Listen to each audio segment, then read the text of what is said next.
Imagine this. The year is 1900.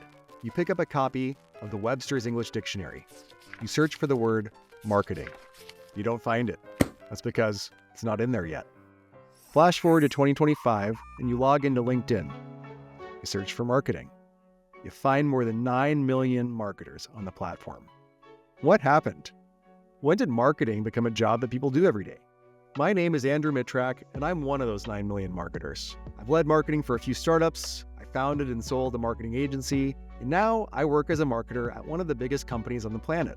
But I have a confession to make. I know shockingly little about the history of marketing. And my guess is that I'm not alone. Think about it. If you study economics, you learn about Adam Smith. Study computer programming, and you'll hear about Ada Lovelace. Physics, Isaac Newton. Biology, Darwin. In most disciplines, you learn about the people, the theories, and the milestones that shape the field over time. But not so much in marketing. When I was in school, we jumped straight to the strategies and tactics used today. But who were the pioneers? What were the big breakthroughs? And when did people start calling themselves thought leaders? I have lots of questions, so I looked for answers. So I started my adventure into marketing history, and I emailed Dr. Philip Kotler. Phil is a living legend. Thank you for inviting me. I'm always excited to talk about the history of marketing and where it's going. He literally wrote the book on marketing management. Marketing was common sense, but finance was science. Along comes a book, my 1967 book, that says marketing also has science to it.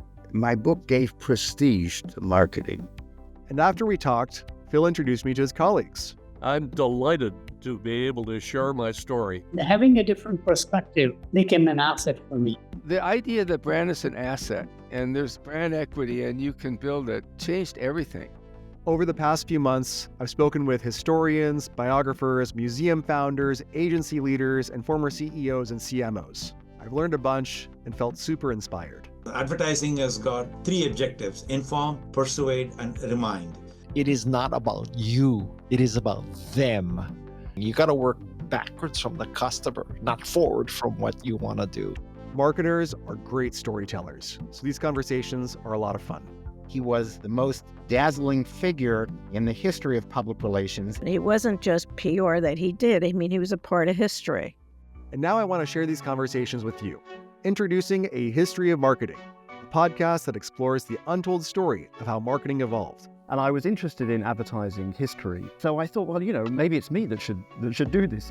Join me as we uncover the hidden history of the brands, the campaigns, and the brilliant minds that shape the way we buy, sell, and market today. And marketing may undergo another revolution. I'm waiting for it to happen. I want to be in on it, too. Visit marketinghistory.org to get new episodes delivered right to your inbox, or subscribe to A History of Marketing wherever you get your podcasts. The very fact that I'm mentioned in a podcast with someone like Philip Kotler is, I've arrived.